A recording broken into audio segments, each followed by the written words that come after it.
los salarios de los trabajadores formales, que son los que están más protegidos, han perdido fuertemente de cara a la inflación.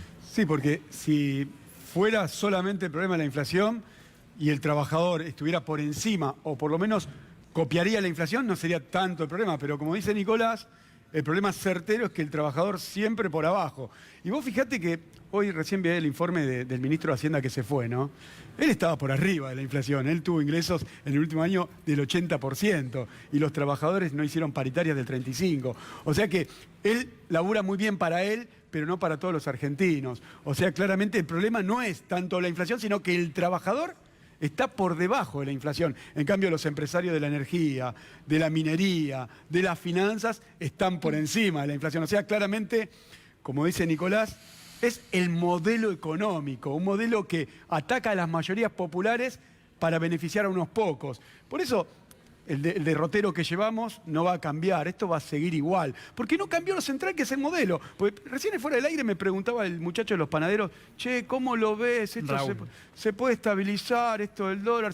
Y mirá, si tenés una tasa del 75, que está generando muchos pesos al 75%, y eso no lo parás, si tenés plata, ponés no va a cambiar. Mirá, claro. Nicolás lo dijo recién. Esto arrancó en diciembre del año 2015. El dólar estaba en 9,60. Hoy estamos en los 60 pesos. Me duele la cabeza. ¿A cuánto debiese estar el dólar? A ver, ¿por qué no nos dicen ustedes a cuánto debiese estar? Porque el dólar arrastra los precios y la inflación. Sí, bueno, también hay que tratar de entender si llegamos finalmente a una suerte de estabilidad, entendiendo todo lo que pasó en esta última semana, digo, en estos últimos 5 días, sobre todo el lunes, donde el dólar llegó a 65 pesos de cotización sin un banco central que interviniera efectivamente cuando en realidad tenía las herramientas para hacerlo, y creo que la discusión también viene por ahí. La realidad, digo, más allá del análisis que hagamos de las políticas anteriores, es que hoy en día la situación económica argentina es muy vulnerable y es muy complicada, sea quien sea el gobierno que vaya a venir el 10 de diciembre, porque falta muchísimo para octubre inclusive, digo, también tenemos que hacernos cargo, y sobre todo la clase política se tiene que hacer cargo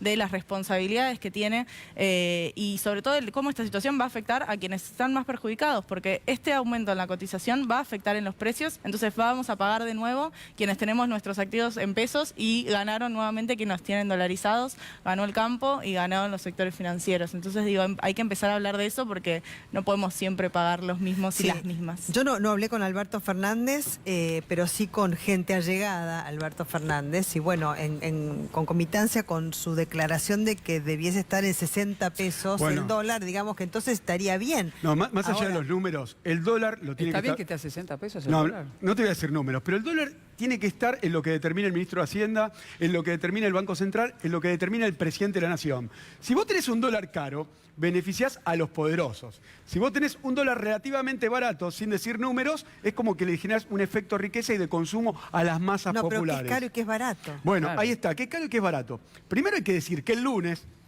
el presidente durmió mal y dijo, voy a castigar a las mayorías populares y voy a poner un dólar caro. Insisto, ¿no? El dólar tiene que ver en términos relativos con lo que vos querés para tu país. Vos me decís, 60 es caro. Bueno, yo te digo, mirá, muchos dicen que es el valor. Pero ¿qué sucede? ¿Qué sucede? Si vos no, disculpa, sí, porque puede intervenir.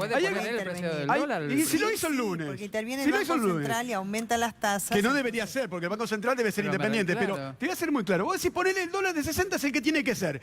Pero si vos no tomás medidas de fondo para que los precios no acompañen al dólar, mañana todos los precios se acomodan al 25, 30% como el dólar, y el dólar vuelve a ser barato. Y vos tenés una tasa del 75, generando más pesos en plata que tienen los sectores concentrados, no los trabajadores, y van a querer más dólares, y el dólar vuelve a ser barato 60. Pero, es el perro que se quiere morder la cola. ¿No debes haber un dólar diferenciado, digamos, para que ahí, bueno, sectores... sí, realmente es un término de política sería eso. No, sí, de muchos efectos económicos. Porque digo, si soy exportadora, pienso, estoy en una posición determinada en relación con los dólares, claro. Si te vas a Miami. Ahora, si soy un ciudadano común y corriente y me aumentan los precios porque aumenta el dólar, un jubilado con medicamentos, un jubilado con medicamentos. Pero también, o sea, no solo van a aumentar los precios, porque también hay una alza de precios precautoria, en el sentido de que también venimos con comerciantes que vienen perdiendo, si vemos la relación entre los precios mayoristas y los del consumidor. Entonces todos están tratando de reacomodarse para no ser los últimos en que van a perder, parece el juego de la silla.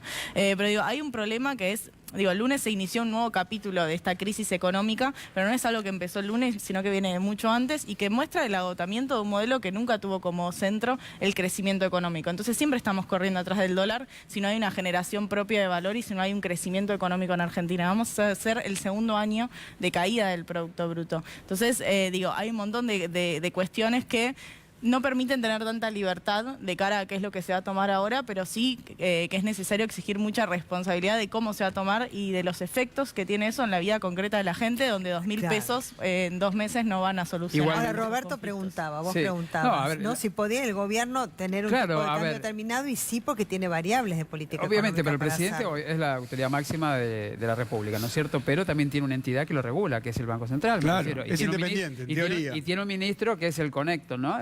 O teníamos y ahora tenemos uno nuevo. Pero a ver, ¿cómo puede ser que de un día para el otro, después de las elecciones, se levante el dólar a 60, 63 pesos? Insisto, Roberto, que es el modelo económico. Si vos, cuando devaluás, ponele que sea beneficioso para el país y que sea el número 60. Si vos no tomás medidas para que los alimentos no acompañen esa devaluación, es lo mismo que no haber hecho nada. Ejemplo, la primera medida que tomó este gobierno cuando asumió fue quita de retenciones y cupo de exportación. Dolarizaste los alimentos. Vos ahora devaluás y detrás de eso aumenta el pan, la yerba, aumenta todo lo que produce la Argentina. Es el problema. Por eso, claro, a la pregunta de Roberto, ¿el gobierno puede disponer, por supuesto, de variables económicas como para tener un dólar a determinado precio? La respuesta es sí, este gobierno y cualquier otro, digamos. Pero este gobierno está en una situación de una deslegitimidad política con la sociedad argentina y también con los mercados, porque no ha tenido una posición rígida a lo largo de sus 3 años y medio, partiendo de esto que plantea Juan.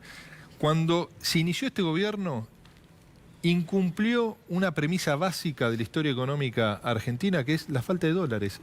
El gobierno pensaba que iban a sobrar los dólares. Y siempre ha pasado en gobiernos conservadores, en gobiernos que han industrializado la economía, siempre ha habido un cuello de botella en cuanto a la cantidad de dólares. Seamos conscientes que muchos argentinos, todos los argentinos, decidimos vivir, o la inmensa mayoría, de vivir en este país, educar a nuestros hijos, pero muchos tienen sus ahorros fuera de la Argentina. Se estima que hay 400.000 millones de dólares de argentinos en el exterior. Muchos o fuera, no, deben ser pocos que o fuera del sistema financiero. ¿No? Entonces, muchos funcionarios. Muchos funcionarios. Eso es un tema que hay que resolver, porque nosotros nos hemos dedicado a por suerte. exportar nuestros ahorros e importar deuda. Pero esto viene hace mucho tiempo, Nicolás. Bueno, por supuesto. Hay gente que tiene cuentas hace muchos años, no solamente este gobierno, bueno, sino pero eso se acelera ahora. Y hoy nos lleva. Hoy estamos discutiendo el dólar. Afuera, ¿no? Hoy estamos discutiendo el dólar cuando también le tenemos que poner el foco que la pobreza, antes que termine el año, no va a ser inferior al 38%.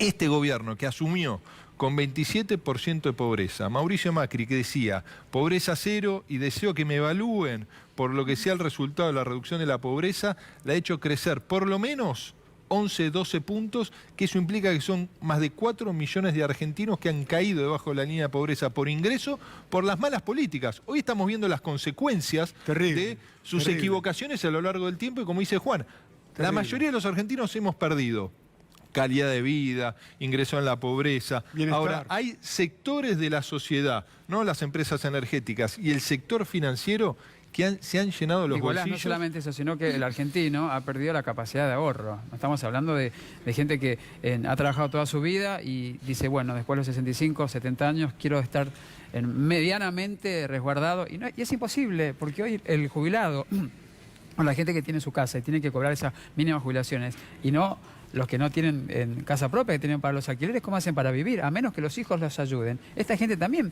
queda como indigente. Estamos hablando de gente que trabajó toda su vida y no puede sostenerse. La clase media. Y es central lo que pasó ayer, ¿no? La renuncia de Nicolás Dujovne, que era el hombre del Fondo Monetario en el gobierno, dice muchísimo, porque hay un silencio que ensordece del Fondo Monetario. A ver, nos contás después de la pausa y nos cuentan qué va a pasar a partir de mañana, que el presidente Mauricio Macri se va a reunir con Hernán Lacunza, ¿no es cierto?